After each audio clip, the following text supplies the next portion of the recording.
Okay. I think we're doing it. Yep. So, all right. Well, hello. So this is Carlos, and Carlos, do you want to tell us? I guess Carlos was a bulk beef buyer last year, and our cattle drive winner. Right. So, I went on the May 2024 cattle drive. 23. Oh yes, today. Yes. Oh, you're right. I went on the May 23. It was at your new place, at your new ranch, Mhm. and then it had a blast at that. And so I bought a quarter. I bought a quarter beef, and my wife and I have been enjoying that meat ever since it was delivered in the either late fall or early winter. And then I knew that I was going to get entered as a buyer into the drawing, and all of a sudden I get this message on my phone when we were taking a walk with the dog in the morning, and you had your YouTube video of the winner, and I was announced that as a winner, and I let out a hoot and scared the dog and probably all the neighbors, and yeah, it was yeah, one of the best wins. I don't win a whole lot of contests because I don't enter, but that was definitely a really good surprise and benefit of buying the bulk beef. So and then we just actually finished, right? We just finished. It was an August trip, so Yeah. it's been 2 weeks since coming back from that trip, and it was an amazing trip, different than the May trip. I would say I like the August trip. Yeah. The riding, just the scenery, the riding. Way more rugged on the mountains. Yeah, it was very rugged, and just getting in the trees and finding cattle and moving them out, and yeah, it was a really good time. That's awesome. Well, we were joking earlier. I said, Carlos, you look so clean. Yeah. Usually, when I go the 2 times I've been on the trip, I usually grow a beard, Uh-huh. and then when I get back, I call that my vaquero look. I love that. But when I get back, it's not just the dust; it was the beard. It was right. Yeah. So when I get back, I shave it off and I wait till the next time. That's awesome. So I've got, I guess, 2 questions, and you can answer them in whichever order you like. You kind of touched on them already. But my one question is, tell us what you think about your beef order, and then specifically, like, which one did you get? Because I believe you got the grass finished. Right. Yep. So we got the grass finished beef, and it's really it's very good. The steaks, my wife is a filet mignon eater, and she loves the meat. I like the ribeyes. I like ribeyes. I like strips. Those are all delicious. The roasts are all of the cuts of meat are just really good. It's very clean. The grass fed, and it's just when you first eat it, we become accustomed to eating store-bought meat, and it just I was raised out in the country. We had a 40-acre little gentleman's farm, and we raised our own beef, and it's the kind of meat that I remember tasting what it tastes like. And so you kind of forget what really good beef tastes like. I also find it easier to digest. I don't feel I mean, that's just my experience. I don't feel quite as like heavy in my stomach, and that could just be something in my head.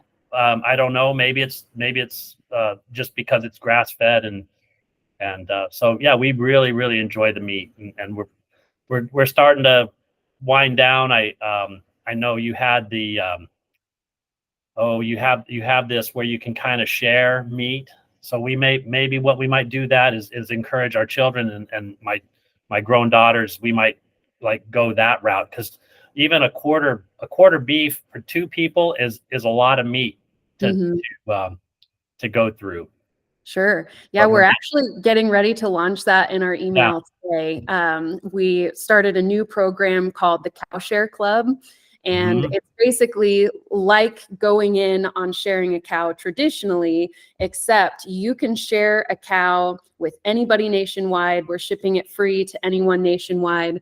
And they'll go in on your cow. So everybody gets the whole beef price, the lowest price, but you can get as little as an eighth beef. So yeah, that's coming out in the emails today. I've gotten them. Great. I think So, that's a great idea. I think that's a yeah, really good idea. it's going to be really fun. And that one, when you sign up to do that, we're giving like mega bonus entries into winning a cattle drive as well. Oh, nice. So that actually kind of ties into my next question, which is, okay, tell us about like your favorite part about this August trip that you won, because you looked like a little boy in a candy shop the whole week. So tell us what was your favorite part? What were some things that you experienced, and your favorite part about it? I really, I would say, just having the freedom to kind of go, and having been on a trip, and we had the first trip I went on in 2023, there was seven people. And so it was a smaller group. Everybody kind of got tight real quick. This was a larger group. I think I have 20. There was 20 people, but everybody. There were some people that had come from Wales, and other people that came from England, and so, but over time, everybody kind of, the group, this 20-person group, kind of got very friendly and like a little family. But then you'd still have your, people that you liked to ride with.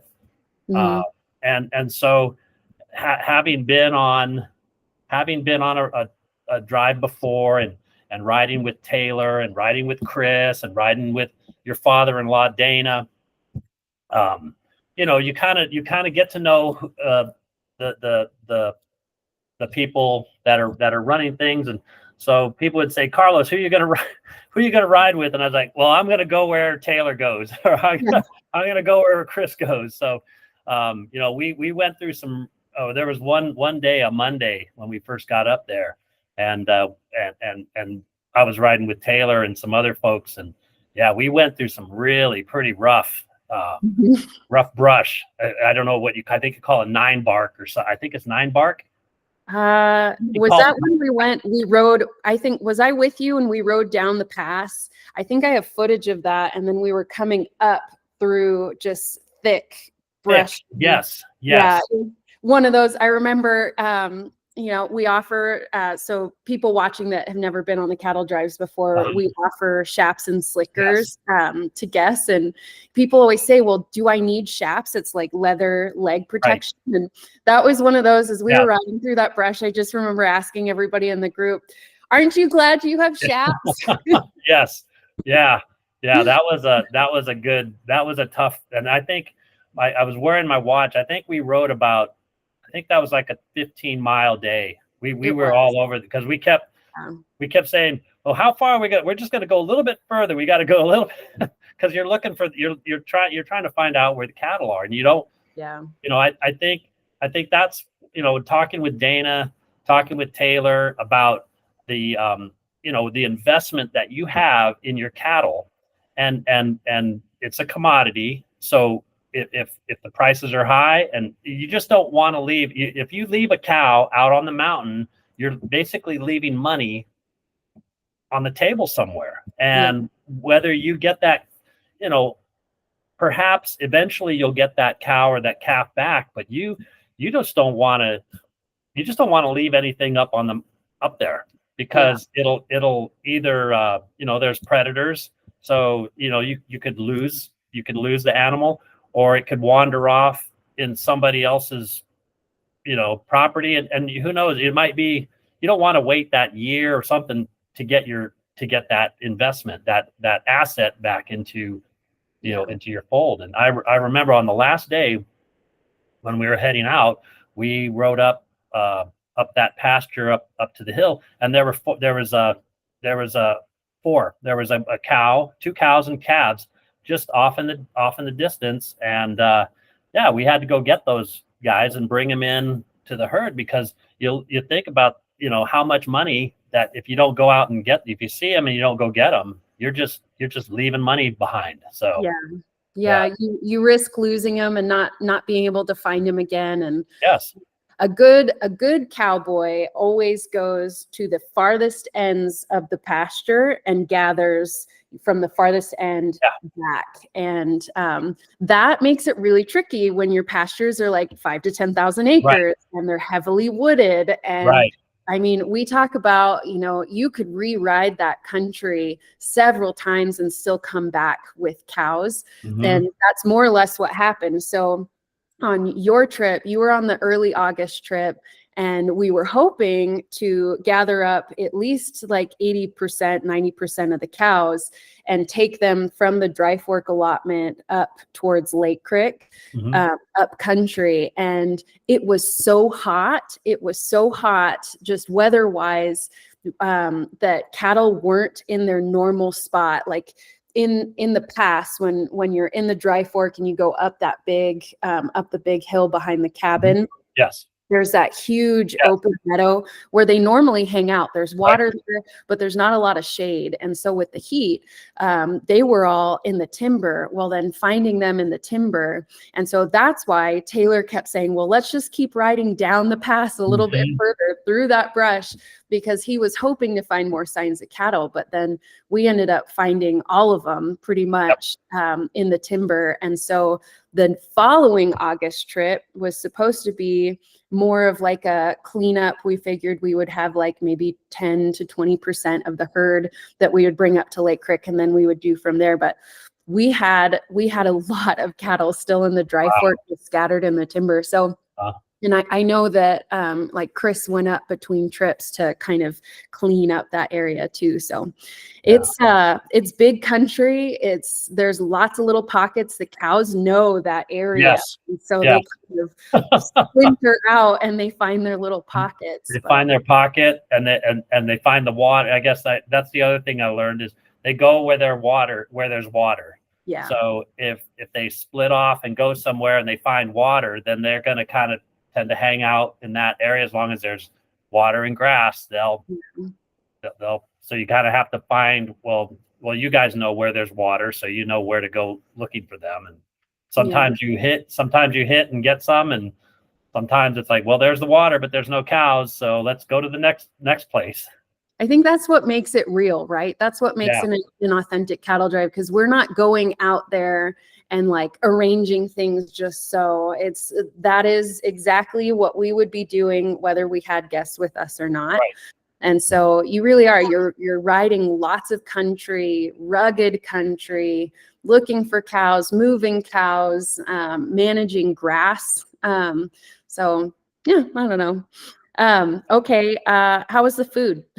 Oh, delicious. Yeah. Your food, breakfast, dinners, as much as you want. And I think, even though I eat a lot, I still, I don't gain weight on your trips, because I'm just I think you're burning so many calories, during the day that, you just can't eat enough of to keep the food on, or to keep the weight on. So yeah, it's delicious food. I would say it's healthy food, salads. That's a nice thing. We had protein, all different types of meats every day, and then also have vegetables and protein. So I think you get a really nice, balanced, and tasty meals. Alice is going to love hearing that. She's the queen of the kitchen, our Dutch oven diva. Well, that's really good. Is there anything that you would like to share for people who are interested in trying Truly Beef or coming on a cattle drive? Is there anything you would like the people to know? Yeah, I'd just say the quality of your meat is just outstanding. And then I think if people buy, if people that have bought different meat from different areas, because what the cows eat is kind of what their meat is going to taste like. Yes.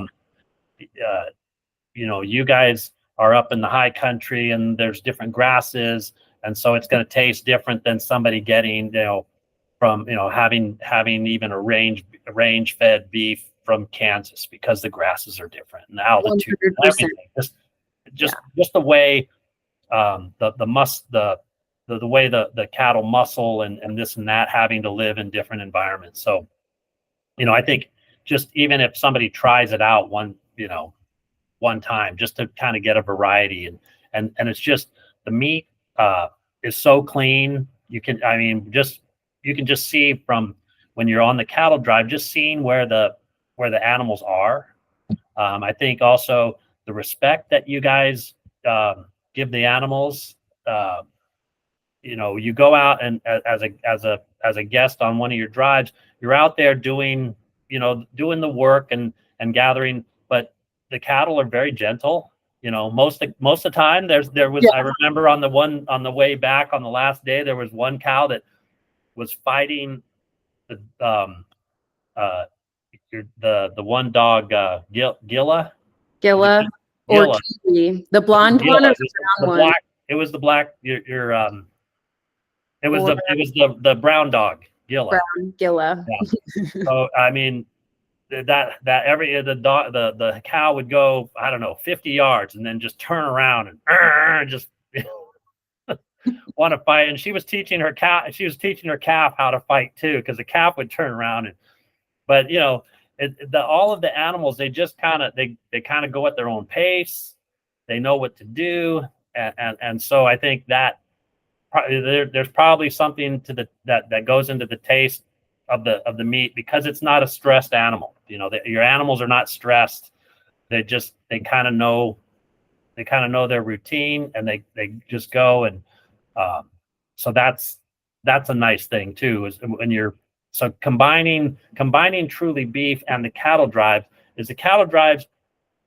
One, it's a great experience. I think it's most of the people, at least on the 2 times that I've been, they know. Most of the people have ridden horses, or I wouldn't say they're constantly ride horses, because I rode horses a lot when I was young, up till college, and then I hadn't really ridden much until I'm 60 years old. So there's probably a 40-year gap between. But if you like to be more interactive with the animals, you can be more interactive. If that's not really what you want to do, if you don't want to interact with so much with when I say interact with the animals, meaning the cattle, you don't have to really get in there and if you don't want to, which is nice. I think on certain drives it might help to be more comfortable on an animal, just because of the areas that you do go. But I could, there were people that I don't know if they rode too much or had ridden too much. So I think it's I think you can kind of do you can do as much or as little as you want. And I think the other thing is I think just the experience, the purpose of riding. I live out in the country in Tucson. I'm probably 3 miles from a pretty famous guest ranch that has horses, and it's but it's a guest ranch. If I wanted to go there, I could ride horses into the monument and go on a trail ride, or get a massage in the evening, or jump in the pool, or it's that kind of a more of a resort experience. And this is for somebody looking for a true cattle drive experience,